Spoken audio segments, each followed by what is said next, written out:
What's going on, everyone? Chris from Pickdawgz.com here with the Wraparound. We're going to be breaking down the NHL action going down on Sunday, February 2nd, 2025. If you like this content, make sure you smash that thumbs up, subscribe to our channel. Let me know your NHL picks in the comment section below, and if you're looking for my best bets, including my daily $15 best bet, head to Pickdawgz.com. Click the Premium Picks tab at the top of the page. Got a lot of action on today's card. Couple college hoops plays, couple NHL plays, got an NBA play on the board as well, so make sure that you jump on board, whether again with a daily pass or long-term pass. Remember to use that promo code PICK at checkout for 15% off your purchase. Now, we're here to talk about a 9-game NHL card on Sunday. Had some decent results yesterday, some decent plus money cash, but we're going to look and lock in today, and we're going to try to make some more money. So without further ado, let's not wait any longer. You guys know the drill. Are you ready? I'm ready. Let's get into it.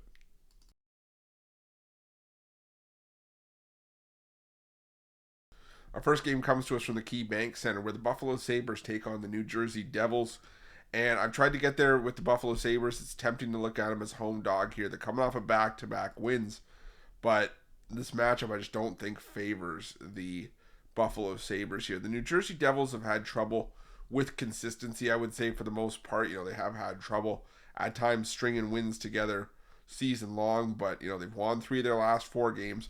They're coming off an impressive shutout performance of the Philadelphia Flyers last time out, and historically between these two teams, it's been pretty much a New Jersey Devils matchup. I mean, the New Jersey Devils 5-1 in the last 6 meetings, 6-2 in the last 8 meetings between the two in Buffalo.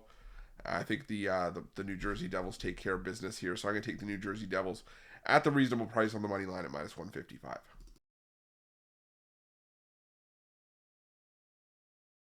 Now we're going to the Ball Arena, where the Colorado Avalanche take on the Philadelphia Flyers. And, the Philadelphia Flyers, I try to get on some value at times. The Colorado Avalanche, have been inconsistent as of late. They've alternated wins and losses in each of their last 4. And they're just 4-6 in their last 10 games. But the Flyers have been shut out in back-to-back games. They've scored 1 goal or less in 4 of their last 5. All those have been losses, and all those have been losses on the puck line. And I just feel like I can trust the Colorado Avalanche more in this spot. The Philadelphia Flyers historically have not had success in this matchup. 3-8 in the last 11 meetings between the two. 1-4 in the last 5 trips to Colorado. I think the Flyers are in some trouble here. I think the Avalanche get the job done, whether it's in regulation at -135 or on the puck line laying the 1.5 goals.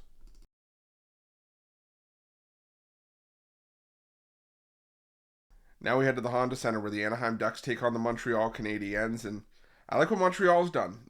This is a Montreal team that I didn't think was going to resort to being much and amount to being much this season, but the thing is that I say it all the time, teams as good as they are or as bad as they are going to go through peaks and valleys all season long.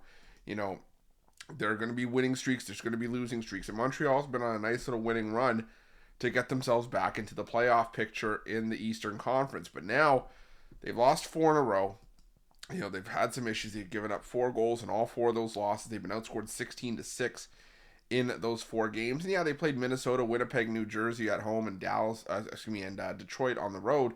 But even though Anaheim is not the toughest opponent, Montreal has had trouble making this cross-country road trip. They're 1-7 in the last 8 meetings between these two teams in Anaheim. And the price just feels really short. So I think that the price is kind of telling us where we need to be in this one. I'm going to take the Ducks at the slight plus money price at +105.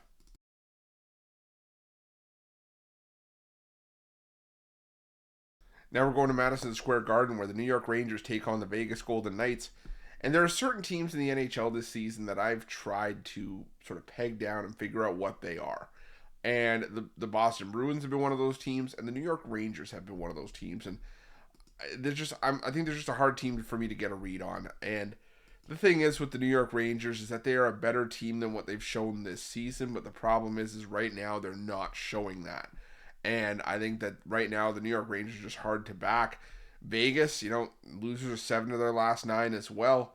But, they're playing with some revenge here. The New York Rangers managed to take down Vegas in Vegas back on January 11th. And Vegas has a chance to get some revenge. They've won 4 of the last 5 meetings at MSG.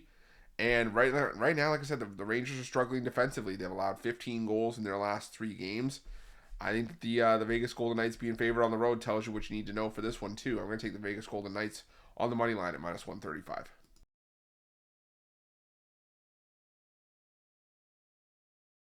Now we're going to the Amerant Bank Arena where the Florida Panthers take on the New York Islanders. And I think this is a great spot to take a shot on some value with the Islanders, who are red hot right now. Winners of 7 in a row. And while sweeping the Florida road trip is never an easy thing to do, like I said they're just playing the better hockey right now. And the Florida Panthers, you know, won back-to-back home games against Chicago and LA, but those are two teams that have really struggled on the road this season, just struggled overall. The Islanders, the defense has been showing up. The goaltending is showing up. They've allowed 2 goals or less in each of their 7 games during this win streak and in 9 of their last 10 games overall. Like I said, I think the Islanders are playing well enough to take a shot on some value here. So give me the Islanders on the money line. Plus 1.5 goals, but on the money line as well, plus 170.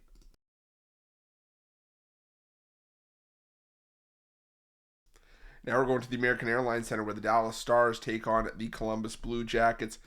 And I think this is a game where I'm purely just leaning towards the Blue Jackets to take a shot on some value here. Not rushing to bet this thing, but if I were going to bet it, like I said, I would take a shot on some value here with Columbus. Now, Dallas has been outstanding at home, 19-7-1 this season. They've won 4 in a row. They won the last game 5-3 against Vancouver. They beat Vegas twice and St. Louis during this win streak. But Columbus is playing well themselves. They've won 3 straight. They all needed overtime as well. So that's kind of why I'm leaning towards the plus 1.5 primarily with the shot on the money line, because like I said, they've been keeping games close, but they went out on the road. They've won back-to-back road games where they've been far less effective this season. So in some decent form, they beat Vegas, which is a tough place to go on the road and win, as well as beating Utah. I think it's just have some momentum. So for me, that's just catching a decent team playing solid hockey that's won 7 of their last 10 games on the money line at plus 220. Like I said, it's where I might just have a sprinkle. I'm not going to go too heavy on this game, but I'll lean towards the Blue Jackets here.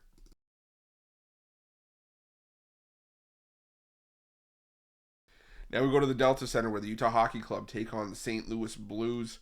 And the St. Louis Blues, another team I've had trouble kind of figuring out this season, but so have been the Utah Hockey Club. At least when they're gonna show up. Now, Utah's lost 4 games in a row, and been out, scored 2 goals or less in all those games. St. Louis shut out in two of their last 4 games during this losing streak and have been held to 2 goals or less themselves. So you might think, well, 2 teams that are struggling to score. Maybe, take it under here, but I'm going to go with the over. I'm going to go the other way here. I'm going to lean towards the over. I just don't trust the goaltending on either side, especially for St. Louis right now, giving up 4 or more goals in 3 of the 4 games during this losing streak and in 5 of their last 6 games overall. Utah's been a little bit more, secure defensively, but they've still allowed 3+ goals in each of the 4 games during this losing streak.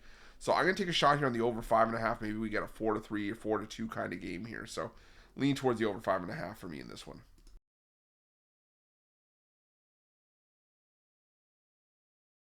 Now we're going to Rogers Arena for this matchup between the Vancouver Canucks and the Detroit Red Wings, and another spot where I feel like taking a shot on some value here and take the Detroit Red Wings. They're playing really well right now. They just picked up a win in Calgary, and while winning on a back-to-back, never easy, the Detroit Red Wings have had some goaltending that's stepped up regardless of who's in net, whether it's Cam Talbot or Alex Lyon. They've allowed 2 goals or less in each of the 5 games during this win streak. In head-to-head with Vancouver, Detroit's won 5 of the last 7 meetings, even though Vancouver took the first one this season, 5-4 in overtime in Detroit. Vancouver, it was on the road. It was in Detroit, so that's probably why Vancouver got the job done. Because at home this season, they're still just 9-10-6, 9 wins in 25 games at home this season. So not numbers I want to be laying minus 170 with the Canucks, who, like I said, have still been fairly inconsistent. I'm going to take the Detroit Red Wings here on the money line at plus 145.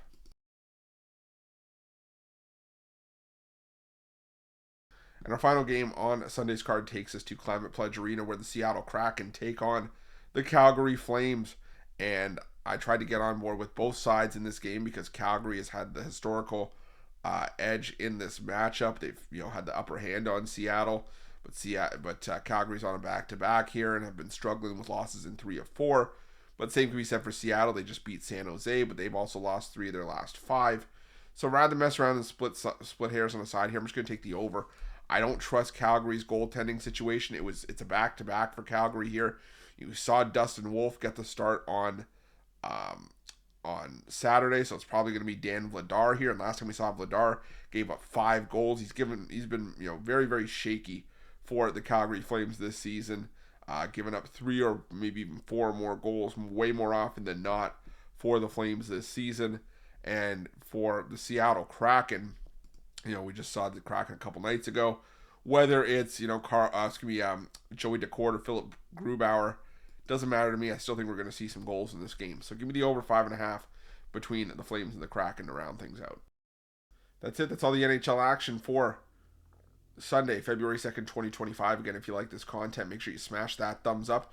Subscribe to our channel. Let me know your NHL picks in the comment section below. And if you're looking for my best bets, including my daily $15 best bet, head to pickdawgz.com, click the Premium Picks tab at the top of the page, and remember to use that promo code PICK at checkout for 15% off your purchase. Thanks so much for watching. We'll see you guys soon.